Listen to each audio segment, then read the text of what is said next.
Hello friends, welcome to my YouTube channel GS classes में आपका स्वागत है। तो फ्रेंड्स, आज हम अपने इस वीडियो में मौर्योत्तर काल के अंतिम पार्ट कुषाण वंश से संबंधित सभी महत्वपूर्ण बातों को जानेंगे जो परीक्षा की दृष्टि से उपयोगी हैं। तो आइए सबसे पहले इस वंश के बारे में कुछ महत्वपूर्ण बातों को जान लेते हैं। इसके बाद इससे संबंधित प्रश्नों को कवर करेंगे। तो चलिए शुरू करते हैं। विदेशी आक्रमणों के क्रम में कुषाण शासक सबसे अंत में आते हैं तथा इसका प्रभुत्व सर्वाधिक प्रतीत होता है।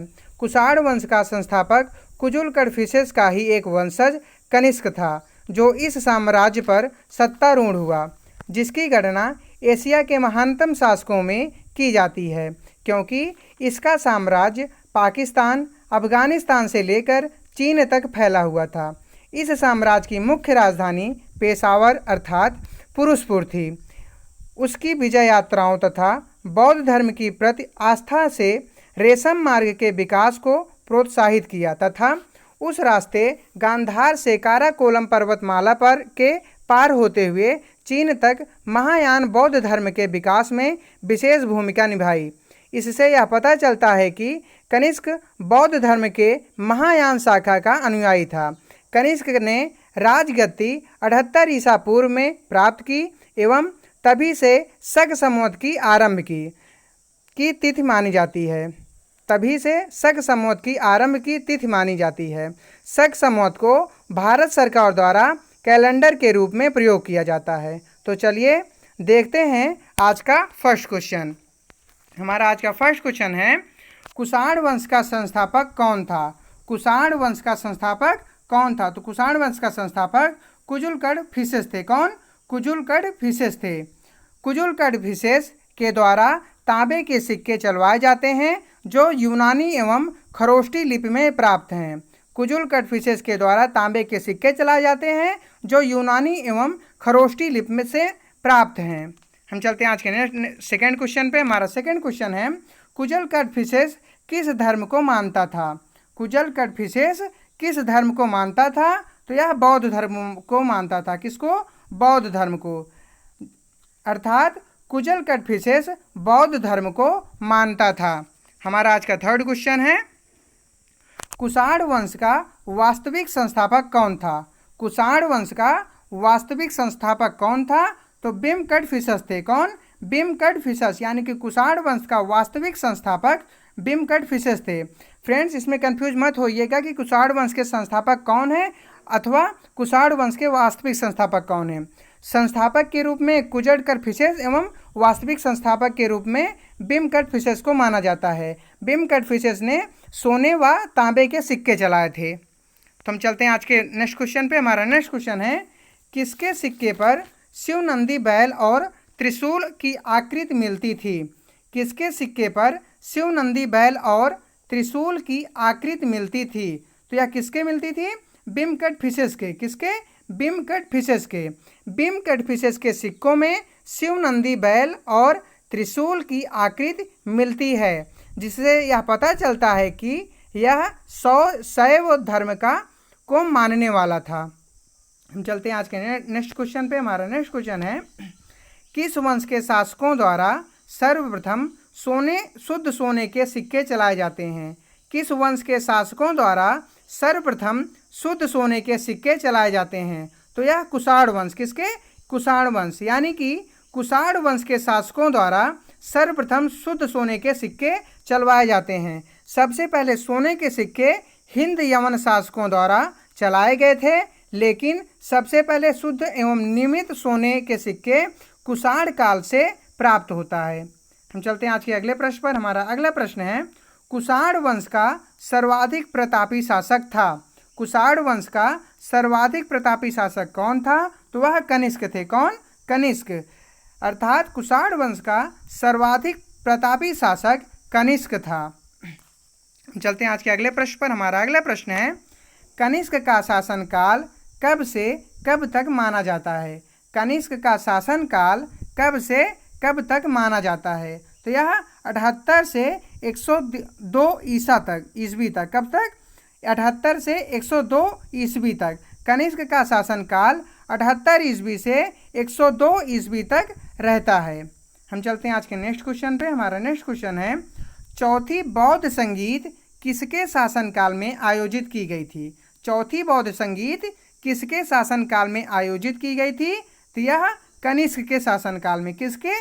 कनिष्क के, यानी कि चौथी बौद्ध संगीत कनिष्क के शासनकाल में आयोजित की गई थी, जो कि जम्मू कश्मीर के कुंडल वन में कनिष्क के शासनकाल में आयोजित हुई थी।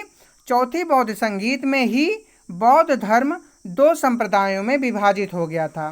पहला महायान संप्रदाय और दूसरा हीनयान संप्रदाय, जबकि कनिष्क बौद्ध धर्म के महायान शाखा को मानते थे।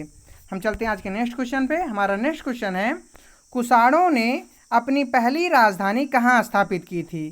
कुषाणों ने अपनी पहली राजधानी कहाँ स्थापित की थी? तो कहाँ पर?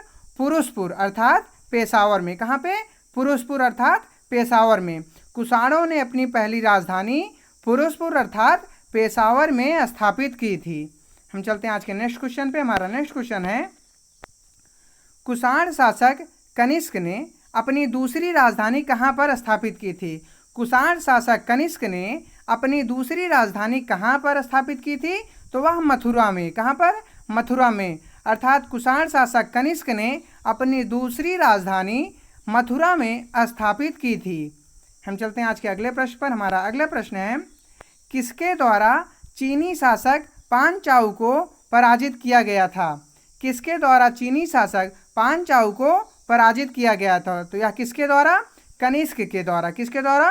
कनिष्क के द्वारा, यानी कि कनिष्क के द्वारा चीनी शासक पांचाऊ को पराजित किया गया था। कनिष्क एवं चीनी शासक पांचाऊ के बीच में 2 बार युद्ध लड़े जाते हैं। कहा जाता है कि पहले युद्ध में कनिष्क पांचाऊ द्वारा पराजित होते हैं, लेकिन बाद में चीनी शासक पांचाऊ को पराजित कर विजय प्राप्त करते हैं। हम चलते हैं आज के अगले प्रश्न पर। हमारा अगला प्रश्न है, किस शासक के द्वारा कश्मीर में कनिष्कपुर तथा तक्षशिला में सिरकम नामक नए नगर बसाए गए थे? किस शासक के द्वारा कश्मीर में कनिष्कपुर तथा तक्षशिला में सिरकम नामक नए नगर बसाए गए थे? तो यह किस शासक के द्वारा? कनिष्क के द्वारा। किसके द्वारा? कनिष्क के द्वारा, यानी कि कनिष्क के द्वारा कश्मीर में कनिष्कपुर तथा तक्षशिला में सिरकम नामक नए नगर बसाए गए थे। कनिष्क के द्वारा ही पेशावर में 13 मंजिला टावर बनवाया गया था, जिसकी ऊंचाई 400 फीट थी। कितनी थी? जिसकी ऊंचाई कितनी थी? 400 फीट थी। फ्रेंड्स, एक क्वेश्चन यह भी बन सकता है कि जो कनिष्क ने 13 मंजिला टावर बनाया था, उसकी ऊंचाई कितनी थी? तो उसकी ऊंचाई 400 फीट थी। हम चलते हैं आज के अगले प्रश्न पर। हमारा अगला प्रश्न है, वासुमित्र किसके राज दरबार में रहते थे? वासुमित्र किसके राज दरबार में रहते थे? तो यह कनिष्क के। किसके? कनिष्क के, यानी कि वासुमित्र कनिष्क के राज दरबार में रहते थे, जिसने चौथी बौद्ध संगीत की रचना की थी। किसने? हम चलते हैं आज के अगले प्रश्न पर। हमारा अगला प्रश्न है, महाभिभाव सूत्र किसकी रचना है? महाभिभाव सूत्र किसकी रचना है? तो यह वासुमित्र की है। किसकी? वासुमित्र की। वासुमित्र द्वारा रचित महाभिभाव सूत्र को बौद्ध धर्म का विश्वकोश कहा जाता है। वासुमित्र द्वारा रचित महाभिभाव सूत्र को बौद्ध धर्म का विश्वकोश कहा जाता है। हम चलते हैं आज के अगले प्रश्न पर। हमारा अगला प्रश्न है, किसको भारत का आइंस्टीन कहा जाता है? किसको भारत का आइंस्टीन कहा जाता है? तो किसको? नागार्जुन को। किसको? नागार्जुन को, यानी कि भारत का आइंस्टीन नागार्जुन को कहा जाता है। नागार्जुन कनिष्क के राज दरबार से संबंधित थे। इन्हें भारत का आइंस्टीन कहा जाता है। इनकी प्रसिद्ध पुस्तक माध्यमिका सूत्र में नागार्जुन ने सापेक्षता का सिद्धांत प्रस्तुत किया था। किस पुस्तक में? माध्यमिका में नागार्जुन ने सापेक्षता का सिद्धांत प्रस्तुत किया था। हम चलते हैं आज के अगले प्रश्न पर। हमारा अगला प्रश्न है, नागार्जुन किसके राज दरबार से संबंधित थे? नागार्जुन किसके राज दरबार से संबंधित थे? तो यह कनिष्क के राज दरबार से। किसके? कनिष्क के, यानी कि नागार्जुन कनिष्क के राज दरबार से संबंधित थे। हमारा आज का अगला प्रश्न है, प्रसिद्ध वैद्य चरक किसके दरबार में रहता था? प्रसिद्ध वैद्य चरक किसके दरबार में रहता था? तो यह कनिष्क के दरबार में, किसके? कनिष्क के, यानी कि प्रसिद्ध वैद्य चरक कनिष्क के दरबार में रहते थे। चरक कनिष्क के दरबार का एक महान आयुर्वेदिक चिकित्सक था। क्या था चरक? कनिष्क के दरबार का एक महान आयुर्वेदिक चिकित्सक था। हम चलते हैं आज के अगले प्रश्न पर। हमारा अगला प्रश्न है, मूर्ति पूजा का आरंभ किस काल से माना जाता है? मूर्ति पूजा का आरंभ किस काल से माना जाता है? तो यह कुषाण काल से। कब से? कुषाण काल से, यानी कि मूर्ति पूजा का जो आरंभ है वह कुषाण काल से माना जाता है। हम चलते हैं आज के अगले प्रश्न पर। हमारा अगला प्रश्न है, कुषाण काल में सबसे अधिक विकास किस क्षेत्र में हुआ था? कुषाण काल में सबसे अधिक विकास किस क्षेत्र में हुआ था? तो यह वास्तुकला में। कहाँ पे? वास्तुकला में, यानी कुषाण काल में सबसे अधिक विकास वास्तुकला क्षेत्र में हुआ था। हम चलते हैं आज के अगले प्रश्न पर। हमारा अगला प्रश्न है, मथुरा कला एवं गांधार कला किसके शासनकाल में विकसित हुई थी? मथुरा कला एवं गांधार कला किसके शासनकाल में विकसित हुई थी? तो यह कनिष्क के शासनकाल में। कनिष्क के शासनकाल में गांधार कला शैली एवं मथुरा कला शैली का विकास हुआ था। गांधार कला में स्लेटी पत्थर का प्रयोग किया जाता था। गांधार कला के द्वारा यूनानी देवता अपोलो की मूर्ति बनाने की कोशिश की गई, जबकि मथुरा कला शैली में लाल बलुआ पत्थरों का प्रयोग किया जाता था। हम चलते हैं आज के अगले प्रश्न पर। हमारा अगला प्रश्न है, विद्या की सबसे पुरानी पीठ कौन सी है? विद्या की सबसे पुरानी पीठ कौन सी है? तो यह तक्षशिला है। क्या है? तक्षशिला, यानी विद्या की सबसे पुरानी पीठ तक्षशिला है।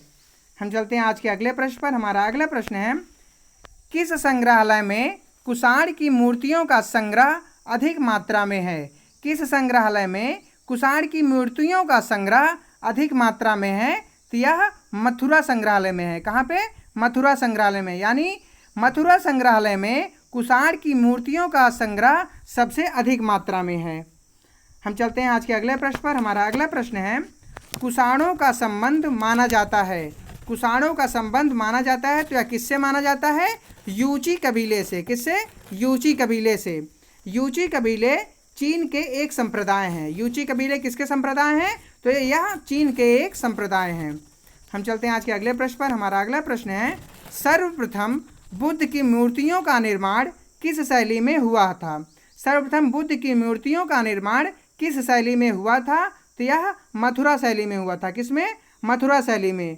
और मथुरा कला शैली में लाल बलुआ पत्थरों का प्रयोग किया जाता है। मथुरा कला शैली में लाल बलुआ पत्थरों का प्रयोग किया जाता है। हम चलते हैं आज के अगले प्रश्न पर। हमारा अगला प्रश्न है, किस वंश के शासकों द्वारा सर्वाधिक संख्या में तांबे के सिक्के जारी किए गए थे? किस वंश के शासकों द्वारा सर्वाधिक संख्या में तांबे के सिक्के जारी किए गए थे? तो यह कुषाण वंश। किसमें? कुषाण वंश के द्वारा। कुषाण वंश के शासकों द्वारा सर्वाधिक संख्या में तांबे के सिक्के जारी किए गए थे। हम चलते हैं आज के अपने अगले प्रश्न पर। हमारा अगला प्रश्न है, किस शासक को द्वितीय अशोक कहा जाता है? किस शासक को द्वितीय अशोक कहा जाता है? तो वह कनिष्क को, यानी कि कनिष्क को द्वितीय अशोक कहा जाता है। हमारा अगला प्रश्न है, कनिष्क किस धर्म का अनुयायी था? कनिष्क किस धर्म का अनुयायी था? तो यह बौद्ध धर्म के अनुयायी थे। किसके? बौद्ध धर्म में। कनिष्क बौद्ध धर्म के महायान शाखा का अनुयायी था। कनिष्क बौद्ध धर्म के महायान शाखा के अनुयायी थे। हमारा आज का अगला प्रश्न है, भारत सरकार द्वारा प्रयोग में आने वाला शक संवत किसने प्रारंभ किया था? भारत सरकार द्वारा प्रयोग में आने वाला शक संवत किसने प्रारंभ किया था? तो यह कनिष्क ने। किसने? कनिष्क ने, यानी कि भारत सरकार द्वारा जो प्रयोग किए जाने वाला शक संवत है वह कनिष्क ने प्रारंभ किया था। हमारा आज का अगला प्रश्न है, भारतीयों के लिए महान सिल्क मार्ग किसने आरंभ कराया? भारतीयों के लिए महान सिल्क मार्ग किसने आरंभ कराया? तो यह कनिष्क ने। किसने? कनिष्क ने, अर्थात भारतीयों के लिए महान सिल्क मार्ग कनिष्क ने आरंभ करवाया। हमारा आज का अगला प्रश्न है, शक संवत किसने और कब शुरू की? शक संवत किसने और कब शुरू की? तो यह कनिष्क ने 78 ईस्वी में शुरू की। शक संवत को भारत सरकार द्वारा कैलेंडर के रूप में भी प्रयोग किया जाता है। हम चलते हैं आज के अगले प्रश्न पर। हमारा अगला प्रश्न है, वह वंश जिसके साम्राज्य की सीमा भारत से बाहर तक फैली थी। वह वंश जिसके साम्राज्य की सीमा भारत से बाहर तक फैली थी, वह वंश कौन सा है? तो वह कुषाण वंश है। कौन सा वंश? कुषाण वंश। यानी कि कुषाण वंश भारत से बाहर तक भी फैली थी। कनिष्क ने अपना साम्राज्य मध्य एशिया से लेकर सारनाथ अर्थात वाराणसी तक फैला दिया था। हम चलते हैं आज के अगले प्रश्न पर। हमारा अगला प्रश्न है, अफगानिस्तान का बामियान प्रसिद्ध था। अफगानिस्तान का बामियान प्रसिद्ध था, तो वह किसके लिए प्रसिद्ध था? बुद्ध की प्रतिमा के लिए। किसके लिए? बुद्ध की प्रतिमा के लिए। यानी कि अफगानिस्तान का बामियान बुद्ध की प्रतिमा के लिए प्रसिद्ध था। हम चलते हैं आज के अगले प्रश्न पर। हमारा अगला प्रश्न है, बुद्ध का अंकन किसके सिक्कों में मिलता है? बुद्ध का अंकन किसके सिक्कों में मिलता है? तो यह कनिष्क के सिक्कों में। किसके? कनिष्क के। और इससे पता चलता है कि कनिष्क बुद्ध धर्म का अनुयायी था। इससे यही पता चलता है कि कनिष्क बुद्ध धर्म का अनुयायी था। हमारा आज का अगला प्रश्न है, कनिष्क के समकालीन थे। कनिष्क के समकालीन थे तो कौन थे? अश्वघोष, वासमित्र, चरक, नागार्जुन, पार्श्व कनिष्क के समकालीन अर्थात उसके दरबार से संबंधित थे। हमारा अगला प्रश्न है, भारत में सर्वाधिक संख्या में तांबे के सिक्के जारी किए थे। भारत में सर्वाधिक संख्या में तांबे के सिक्के किसने जारी किए थे? तो यह कुषाणों ने। किसने? कुषाणों ने। यानी कि भारत में सर्वाधिक संख्या में तांबे के सिक्के कुषाणों ने जारी किए थे। हमारा आज का अगला प्रश्न है, बुद्ध चरित्र की रचना किसने की? बुद्ध चरित्र की रचना किसने की? तो अश्वघोष ने की। किसने? अश्वघोष ने। यानी कि बुद्ध चरित्र की रचना अश्वघोष ने की। बुद्ध चरित्र की रचना अश्वघोष ने की। अश्वघोष कुषाण के राज दरबार से संबंधित था। बुद्ध चरित्र को बौद्ध रामायण भी कहा जाता है। बुद्ध चरित्र को बौद्ध रामायण भी कहा जाता है। हम चलते हैं आज के अगले प्रश्न पर। हमारा अगला प्रश्न है, कनिष्क का उत्तराधिकारी कौन था? कनिष्क का उत्तराधिकारी कौन था? तो वशिष्ठ थे। कौन? वशिष्ठ। यानी कि कनिष्क का उत्तराधिकारी वशिष्ठ था, जो कि कनिष्क के पुत्र थे, जो शैव धर्म का अनुयायी था। जो कनिष्क का पुत्र वशिष्ठ थे, वे शैव धर्म का अनुयायी थे। हम चलते हैं आज के अगले प्रश्न पर। हमारा अगला प्रश्न है, कुषाण वंश का अंतिम शासक कौन था? कुषाण वंश का अंतिम शासक कौन था? तो वासुदेव द्वितीय थे। कौन? वासुदेव द्वितीय। यानी कुषाण वंश के अंतिम शासक वासुदेव द्वितीय थे। फ्रेंड्स, अगर आपको हमारा वीडियो अच्छा लगा हो तो प्लीज़ लाइक कीजिएगा, और अगर हमारे चैनल पे आप नए हैं तो प्लीज़ सब्सक्राइब कीजिएगा और बेल आइकन को ज़रूर प्रेस कीजिएगा, ताकि आपको हमारे आने वाले सभी वीडियो का नोटिफिकेशन सबसे पहले मिल सके। Thanks for watching my video. जय हिंद।